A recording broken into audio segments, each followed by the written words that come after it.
Donegal was once again branded the Forgotten County during this public meeting held on Monday night in Glenties.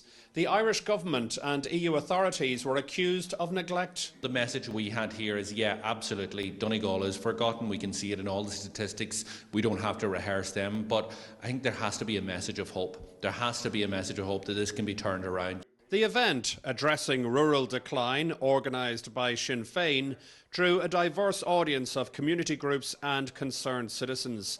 Apparently, farmers are facing challenges due to directives like the EU Nature Restoration Law, aiming to redesignate 20% of land across the EU by 2030. There's one or two paragraphs in it that we're very seriously concerned about, and that is that the eligibility of the type of land that would be farmed in Donegal may not be eligible for cap payments in the future.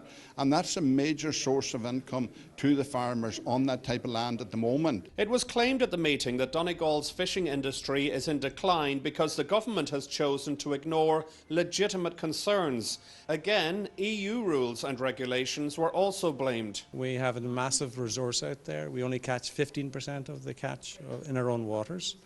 We compare that to what they're doing in Norway, for example, same population, but they export 22 times what we actually export from this island. The government has been urged to invest more in young people across Donegal. We recognise the need for all young people living in Donegal, in particular in rural communities, to have access to a universal youth work service alongside the targeted specialised youth work services that are already existing.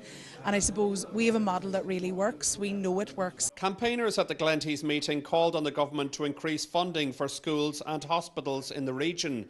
But it's claimed that won't happen until the current administration is removed from office. We want to address regional imbalance. We have the political will. We want to make Donegal a good place for people to work in, to raise their family in. We want to ensure that we halt rural decline, that we begin to reverse it, and we begin to see this part of the world, in the west and the northwest, thrive. We asked for a response from government on claims that Donegal is being neglected, but didn't receive one prior to publication. It's clear, however, that Sinn Féin has made some bold promises during its time in opposition. It stands to reason, therefore, there will be considerable pressure on the party to deliver on those promises if it finally gets into government here in the Republic of Ireland. Jerome Hughes, Donegal News, Glenties.